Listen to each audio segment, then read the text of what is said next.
I've preheated the oven to 350 and I have a large pot of salted water on the back burner that I am bringing to the boil.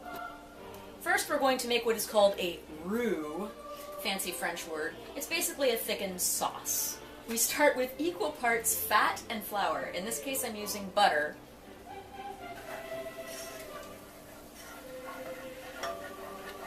You want to make sure that it's smooth with no lumps of flour in there.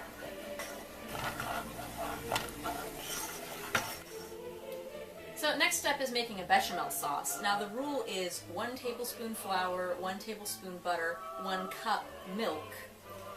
We're doing 2 tablespoons butter, 2 tablespoons flour. Logically we do 2 cups of milk, but because this is going to be baked later and a lot of that moisture is going to be absorbed by the pasta, I'm adding an additional cup of milk, so 3 cups of milk total.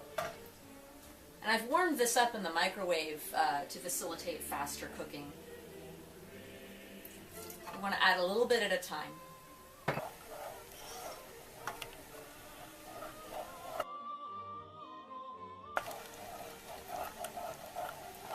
See, it's thickening already.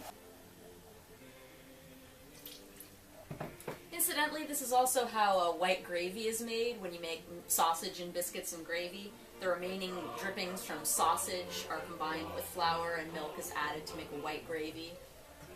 Our water is boiling, so let's add the pasta. I have about 3 cups of macaroni. I'm going to cook that for about 8 minutes.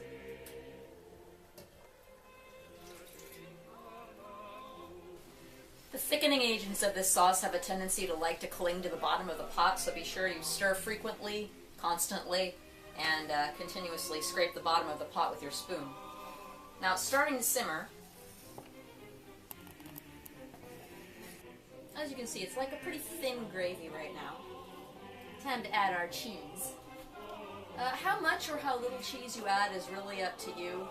You might think that like more cheese the better, but I don't know, it can really overpower the dish and make it really heavy.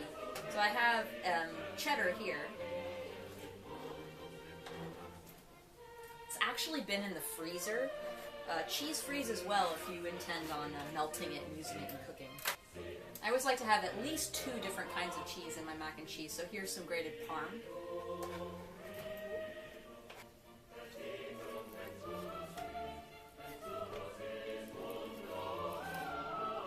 And if you're a health nut, you can even replace about half of the cheddar cheese with canned pumpkin.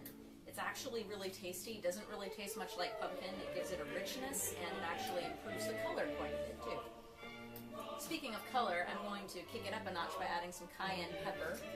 Also improves flavor. And a little salt. Note that cheese has salt in it already, so we don't want to use too much. And that's a good gloppy cheese sauce. At this point I turn off the heat and I pour it into our drained macaroni.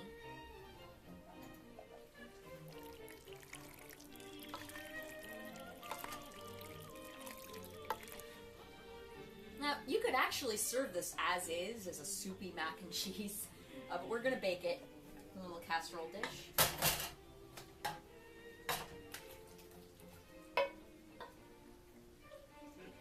Cover, and in your preheated 350-degree oven for about 20 minutes. Oh my god, it's been 20 minutes! Let's take it out of the oven, yeah! And behold, it's bubbly, cheesy goodness. I feel like I'm on Iron Chef, the After Hours. Every episode is just mac and cheese. Oh, I do like me some mac and cheese. The moment of truth!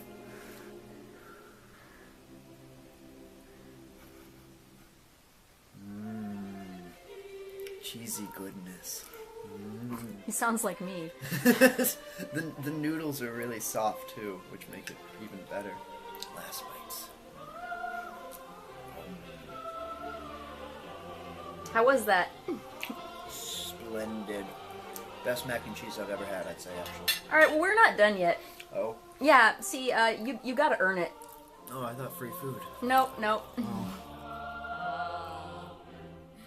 Best payment method ever. American Express. Yes. Well, it's kind of awkward when I'm holding the camera